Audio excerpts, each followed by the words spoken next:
We're back. Welcome back. We're back. I was cold and now I'm hot. I did get hot. We sat in the sun. I'm gonna But keep my jacket on. I'll be leaving shortly. um We are discussing cost of construction because Alicia and Alex are getting ready to expand 600 square feet to the back of their home, and we just walked a job site from a contractor she got a quote from. And how much did they quote you? 205,000. $205,000 for 600 square feet addition, plus a few odds and ends within the existing home. And we're trying to determine what's a realistically fair price for new construction. I guess it's going to depend. Well, yeah, I will say this is the probably third or fourth estimate I've received. One of them was nearly $350,000. That was crazy. That was insane. Another one was closer to 300. And what's interesting is one of those contractors, I got their information from a house down the street, and I swear that house has been sitting idle for like Was that the the last crappy one we walked for in? last year. No, it's another one down there. Oh, But so that was interesting. But yeah, this one was 205. What I liked about this one is that it included custom cabinetry in the kitchen, and they offered allowances for tile, vanities, doors, windows, things like that. So things that I originally thought I was going to have to come out of pocket for extra, I'm like, oh, it's included in their estimate, which kind of made me feel good. But we always suggest you meet with a contractor, see their work, which is what we did today. right. So we're in Pico Rivera. He has a project off the 110 and 61st in LA. So we drove over there, walked it, and he's in the process of basically framing, pretty much. Walked in, there's no walls up yet. But I like the fact that he was in control, if that makes any sense. Like, you could walk onto a job site, if it's real messy, things are not organized, people are not in control. His job site was clean. His guys were wearing safety equipment. The tools were in a location. Material was in a location, stacked accordingly. I mean, even though it's an active job site, we were still able to navigate around without feeling like we're gonna get hurt. Yeah. And No. that's important. Yeah, we were able. I mean, there were no floors, but Right. there We was should a. have took video. I know. But there was a clear pathway, and like Daniel said, things like he felt calm and in control, not like frantic, like a lot of things were going on.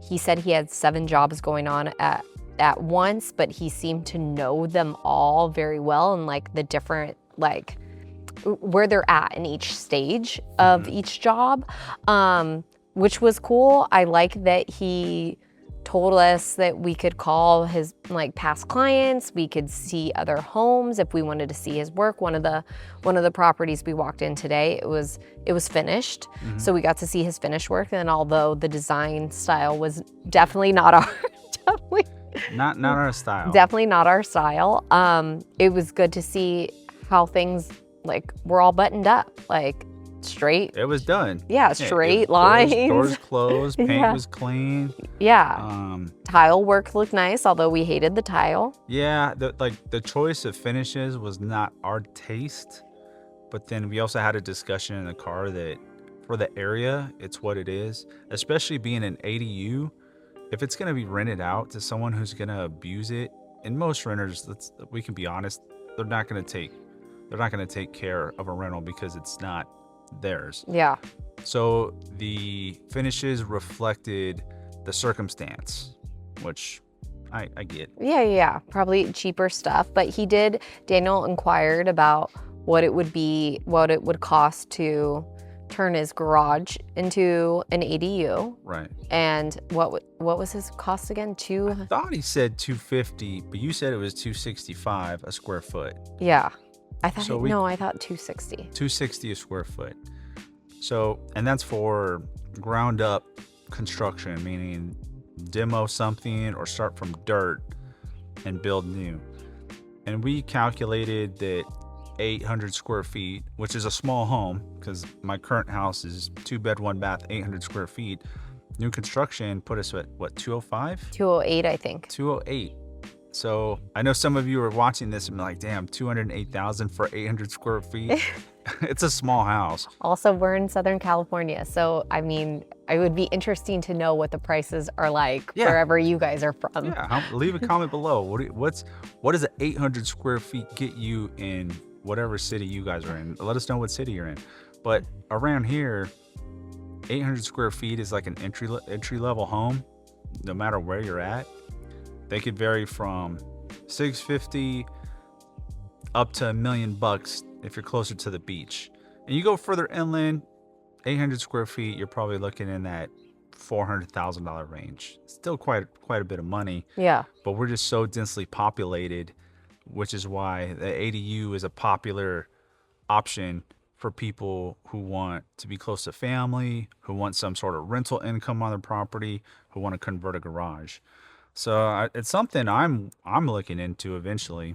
200 grand. Also, it's what most people can afford over here, just because things are so overpriced. Like Daniel said, 800 square feet is an entry level home, and that's going to cost you nearly $1 million in a lot of these cities where we're located. So, you know, to add a little unit in the back, you know, for maybe, for 200 grand that your family now has a house, maybe it's for your children or grandkids or whatever, and they have a house and they're close by. I feel like a lot of people are doing it because that's what they can afford. Also, it adds instant equity. So for example, most of you guys buying or selling, you're going to consult a professional real estate agent. They're going to tell you, this is how much homes are selling for per square foot in an area. On average around here, they could vary from $500 a square foot up to $900 a square foot. But let's say a house on average is $500 a square foot.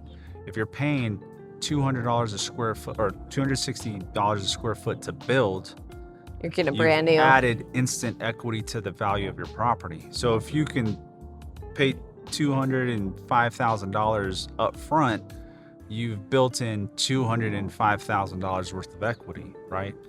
260 square feet to build, sells it for $500 a square foot. Yeah. You've gained about $180,000 in instant equity. So I think that's what a lot of people do around here. It's like you get good value for the investment. If you're going to resell it, you'll get your money out of it. But I think most people do it just to get some sort of rental income coming in. Yeah.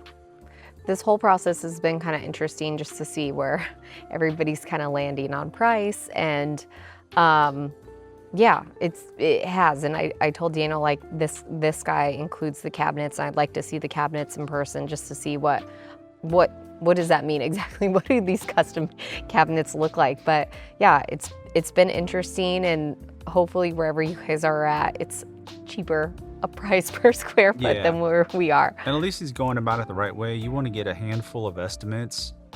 I mean, getting an estimate is free in most cases, but let's say you get 6 or 7 estimates from various contractors, and 5 of those estimates fall within a range or a close ballpark of each other.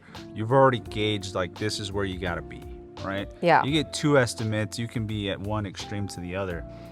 But out of those 7, if you have one guy who's excessively high and one guy who's excessively low, and the other are falling within a range, you've kind of narrowed down where you're going to be at.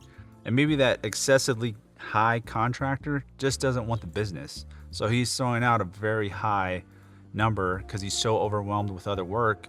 He's saying, if I'm going to take on more on my plate, I'm going to be compensated accordingly. Yeah, I kind of thought that too with the really high one. Right. And then the guy who's excessively low probably just doesn't have a clue of what he's doing, but just needs the work, or he's just getting involved.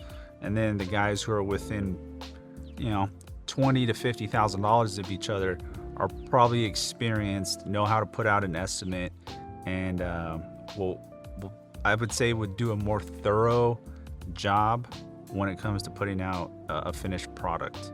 So yeah, something to think about.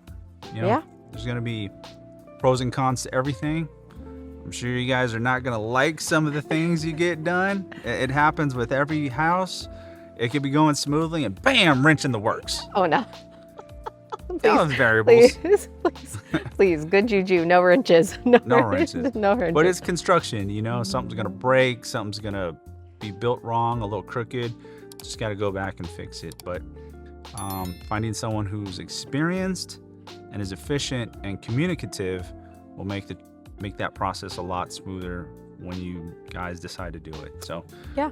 I think we just wanted to touch on the topic of price per square foot and doing an ADU and new construction. And if you guys have questions, leave them below. You want to add anything else? Good luck, because this process has been stressful, so good luck. Good luck if you're taking on an ADU or new construction build. I hope it works out. And let us know how much it costs per square foot. If you guys watch this and you guys are in a different part of the country, let us know. See you on the next one. Bye.